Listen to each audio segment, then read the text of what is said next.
IPL 2025 SRH team తమ first మ్యాచ్ను Uppal stadium వేదికగా ఆర్ఆర్ టీంతో ఆడబోతున్నారు. అయితే ఈ మ్యాచ్లో ఎస్ఆర్హెచ్ స్టార్ ఓపెనర్ ట్రావిస్ హెడ్ను ఒక ఆర్ఆర్ బౌలర్ కంగారు పెడుతున్నాడు. అలాగే ఆర్ఆర్ ఓపెనర్స్ ఇద్దరి మీద ఒక ఎస్ఆర్హెచ్ బౌలర్కు అద్భుతమైన రికార్డు ఉంది. అండ్ ఆల్సో కాటిరామ కొడుకును కంట్రోల్ చేయడానికి ఆర్ఆర్ టీం దగ్గర ఒక వెపన్ కూడా ఉంది. సో ఇలా చెప్పుకుంటూ పోతే ఈ మ్యాచ్లో చాలా ఇంట్రెస్టింగ్ బ్యాటిల్స్ ఉండబోతున్నాయి. సో వాటి గురించి తెలుసుకోవాలి కదా, ఇక ఏమాత్రం లేట్ చేయకుండా ఈ మ్యాచ్కి సంబంధించిన టాప్ 5 ప్లేయర్ బ్యాటిల్స్ ఏంటో చూసేద్దాం. Number 5 Abhishek Sharma versus Tushar Deshpande. ఇదైతే పవర్ ప్లేలో ఇద్దరు యంగ్స్టర్స్ మధ్య ఉండబోయే ఒక interesting battle. Mainly present Abhishek Sharma చాలా మంచి ఫామ్లో ఉన్నాడు. ఆల్రెడీ మనం ఇంగ్లాండ్తో జరిగిన T20 సిరీస్లో చూసాం, పరుగుల వరద పారించాడు. పైగా ఉప్పల్ స్టేడియం అంటే అభిషేక్ ఇంకా రెచ్చిపోయి ఆడతాడు. బట్ ఎనివే అతని కౌంటర్ చేయడానికి ఆర్ఆర్ టీం దగ్గర తుషార్ దేశపాండే లాంటి మంచి ఫాస్ట్ బౌలర్ ఉన్నాడు. ఎస్పెషల్లీ లాస్ట్ ఇయర్ అతని పెర్ఫార్మెన్స్ చూసాం, పవర్ ప్లేలో చాలా మంచిగా బౌలింగ్ చేశాడు. దీంతో ఖచ్చితంగా ఈ మ్యాచ్లో అతను అభిషేక్ శర్మకు ఒక మంచి మ్యాచ్అప్ అవుతాడు. ఇన్ఫాక్ట్ ప్రీవియస్కి ఇద్దరు 2 ఇన్నింగ్స్లో తలపడ్డారు. అండ్ 2 ఇన్నింగ్స్లో 12 బాల్స్ వేసిన తుషార్ దేశపాండే 19 పరుగులు ఇచ్చాడు. అండ్ ఆల్సో అభిషేక్ శర్మను ఒకసారి అవుట్ కూడా చేశాడు. సో అభిషేక్ శర్మ అయితే ప్రతి బౌలర్ మీద అటాక్ చేస్తాడు. బట్ అలా అటాక్ చేసే క్రమంలోనే తుషార్ దేశపాండే బౌలింగ్లో ఒకసారి అవుట్ అయిపోయాడు. చూడాలి మరి ఈసారి వీళ్ళిద్దరి మధ్య జరగబోయే బ్యాట్లో ఎవరు అప్పర్ హ్యాండ్ సాధిస్తారనేది. Number 4 Heinrich Klaasen versus Sandeep Sharma. ఇదైతే డెత్ ఓవర్స్లో ఉండిపోయి ది మోస్ట్ క్రూషియల్ బ్యాటిల్ అని చెప్పుకోవచ్చు. ఎందుకంటే ఎస్ఆర్హెచ్ టీం దగ్గర ఉన్న స్ట్రాంగెస్ట్ బ్యాట్స్మెన్ హెన్రిక్ క్లాసెన్. అతను మిడిల్ ఓవర్స్లో స్పిన్ బౌలర్స్ని అద్భుతంగా ఆడతాడు. దీంతో ఖచ్చితంగా ఆర్ఆర్ టీం అతనికి ఎగనెస్ట్గా ఒక పేస్ బౌలర్ని యూజ్ చేయడానికి ట్రై చేయాలి. సో దీనికోసమైతే వాళ్ళ దగ్గర సందీప్ శర్మ లాంటి ఒక ఎక్స్పీరియన్స్ ఉన్న బౌలర్ ఉన్నాడు. మిగిలిన అతను లాస్ట్ ఇయర్ కొత్త బాల్తో కంటే ఓల్డ్ బాల్తో బాగా బౌలింగ్ చేశాడు. పైగా ప్రీవియస్గా చూసుకుని అతనికి క్లాసెన్ మీద కాస్త మెరుగైన రికార్డు ఉంది. సో ఇద్దరు ఇప్పటివరకు మొత్తం 2 ఇన్నింగ్స్లో తలపడగా 14 బాల్స్ వేసిన సందీప్ 21 పరుగులు మాత్రం ఇచ్చాడు. అండ్ ఆల్సో క్లాసెన్ను ఒకసారి అవుట్ కూడా చేశాడు. సో దీంతో మరోసారి అయితే మనం ఈ మ్యాచ్లో వీళ్ళిద్దరి మధ్య ఒక టాప్ మ్యాచ్ బ్యాటిల్ చూడొచ్చు. Number 3 Riyan Parag versus Pat Cummins. ఇదైతే మిడిల్ ఓవర్స్లో ఇద్దరు క్యాప్టెన్స్ మధ్య ఉండబోయే ఒక ఇంట్రెస్టింగ్ బ్యాటిల్. సో మనం ఆల్రెడీ ఆర్ఆర్ టీంకి సంబంధించిన అప్డేట్ చూసాం. ఫస్ట్ 3 మ్యాచెస్లో సంజు శాంసన్ క్యాప్టెన్సీ చేయడు, కేవలం ప్యూర్ బ్యాట్స్మెన్గా మాత్రం ఆడతాడు. ఇంపాక్ట్ ప్లేయర్గా ఆడతాడు. దీంతో వాళ్ళు రియాన్ పరాగ్కు క్యాప్టెన్సీ బాధ్యతలు అప్పగించారు. సో లాస్ట్ ఇయర్ అయితే బ్యాట్తో రియాన్ పరాగ్ చాలా అద్భుతంగా రాణించాడు. మెయిన్లీ మిడిల్ ఓవర్స్లో బౌలర్స్ని కౌంటర్ అటాక్ చేస్తే ఎక్కువగా రన్స్ కొడుతున్నాడు. అయితే ఈ మ్యాచ్లో చూసుకుంటే మాత్రం అతనికి డేంజర్ అనేది ప్యాట్ కమిన్స్ రూపంలో పొంచుంది. సో ఎస్ఆర్హెచ్ కెప్టెన్ అయితే లాస్ట్ ఇయర్ మిడిల్ ఓవర్స్లో అద్భుతంగా బౌలింగ్ చేశాడు. At the same time present form కూడా బాగుంది.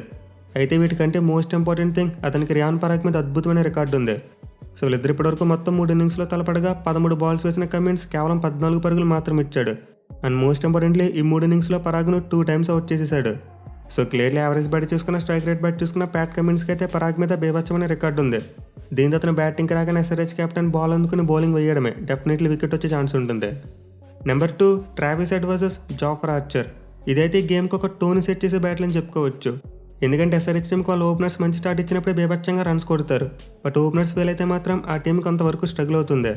సో మనమైతే లాస్ట్ ఇయర్ చూసాం ట్రావిస్ హెడ్ ఎంత బేభత్సం చేశాడు. అయితే ఈ మ్యాచ్లో చూసుకుంటే మాత్రం అతనికి కౌంటర్ పార్ట్గా జాఫ్రా ఆర్చర్ లాంటి ఒక ఎగ్జైటింగ్ పేస్ బౌలర్ ఉన్నాడు.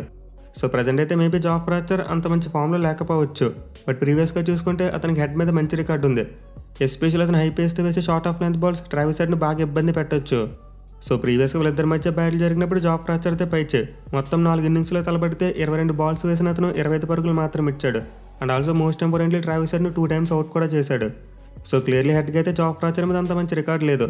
బట్ ఎస్ఆర్హెచ్ టీం జాఫ్రా ఆర్చర్ విషయంలో కాస్త స్మార్ట్గా ఆలోచిస్తే వాళ్ళైతే బ్యాటిల్ నుంచి తప్పించుకోవచ్చు. అభిషేక్ శర్మకి చూసుకుంటే జాఫ్రా ఆర్చర్ మీద బేభత్సమైన రికార్డు ఉంది. ఒకసారి కూడా అవుట్ కాకుండా 30 బాల్స్లో 60+ రన్స్ కొట్టాడు. దీంతో జాఫ్రా ఆర్చర్ బౌలింగ్ వేసినప్పుడు ఎక్కువగా అభిషేక్ శర్మ స్ట్రైక్లో ఉంటే అప్పుడు ఆటోమేటిక్గా ట్రావిస్ హెడ్ ఈ బ్యాటిల్ నుంచి తప్పించుకోవచ్చు. సో చూడాలి మరి ఎస్ఆర్హెచ్ ఓపెనర్స్ జాఫ్రా ఆర్చర్ని ఎంత స్మార్ట్గా కౌంటర్ చేస్తారనేది. Number 1 Yashasvi Jaiswal versus Harshal Patel. ఇదైతే పవర్ ప్లేలో ఉండిపోయి ఒక మ్యాచ్ డిసైడింగ్ బ్యాటిల్ అని చెప్పుకోవచ్చు. ఎందుకంటే ప్రజెంట్ జైస్వాల్ చాలా మంచి ఫామ్లో ఉన్నాడు. అలాగే ఎస్ఆర్హెచ్ పేస్ బౌలర్స్ అయిన షమీ మరి ప్యాట్ కమిన్స్ వీళ్ళిద్దరు బౌలింగ్లో T20 ఫార్మేట్లో ఒక్కసారి కూడా అవుట్ కాలేదు.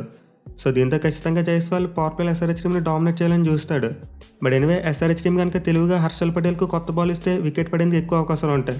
ఎందుకంటే ప్రీవియస్గా అతను జైస్వాల్ని చాలా స్ట్రగుల్ చేశాడు. సో ఇద్దరు ఇప్పటివరకు మొత్తం 4 ఇన్నింగ్స్లో తలపడితే 16 బాల్స్ వేసిన అతను 15 పరుగులు మాత్రం ఇచ్చాడు.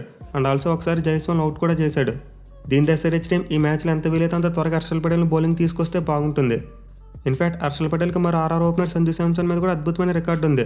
అతనికి ఎగనెస్ట్గా 5 ఇన్నింగ్స్లో 19 బాల్స్ వేసి 18 పరుగులు మాత్రం ఇచ్చాడు. మోస్ట్ ఇంపార్టెంట్లీ 2 టైమ్స్ అవుట్ చేశాడు సంజు శాంసన్ని. సో ఆర్ఆర్ ఓపెనర్స్ ఇద్దరికి కూడా హర్షల్ పటేల్కి ఎగనెస్ట్గా బిలో 100 స్ట్రైక్ రేట్ ఉంది. దీంతో ఈ మ్యాచ్లో ఎస్ఆర్హెచ్ టీం హర్షల్ పటేల్ని చాలా స్మార్ట్గా యూజ్ చేసుకోవాలి. కొత్త బాల్ అతను చేతికిస్తే ఎర్లీగా బ్రేక్ త్రూ వచ్చే అవకాశాలు ఉంటాయి. సివిగాస్ ఈ మ్యాచ్లో ఉండబోయే టాప్ 5 ఇంట్రెస్టింగ్ ప్లేయర్ బ్యాటిల్స్. ఇంకా వీటితో పాటు షమ్రాన్ హెట్మేర్ మరియు మహమ్మద్ షమి వీళ్ళిద్దరి మధ్య కూడా ఒక టాప్ నచ్ బ్యాటిల్ ఉండొచ్చు. ఎస్పెషల్లీ షమి 5 మ్యాచ్లో 4 సార్లు హెట్మేర్ని అవుట్ చేశాడు. దీంతో ఖచ్చితంగా డెత్ ఓవర్స్లో వీళ్ళిద్దరి మధ్య ఒక మంచి బ్యాటిల్ చూసేందుకు ఛాన్సెస్ ఉంటాయి. మరి మీరు ఈ మ్యాచ్లో ఏ బ్యాటిల్ కోసం మోస్ట్ ఎగ్జైటింగ్గా వెయిట్ చేస్తున్నారో కింద కామెంట్ చేయండి. అలాగే వీడియో కనుక నచ్చినట్లయితే లైక్ చేసి మన ఛానల్కి సబ్స్క్రైబ్ చేసుకోండి. Thank you for watching. Have a nice day.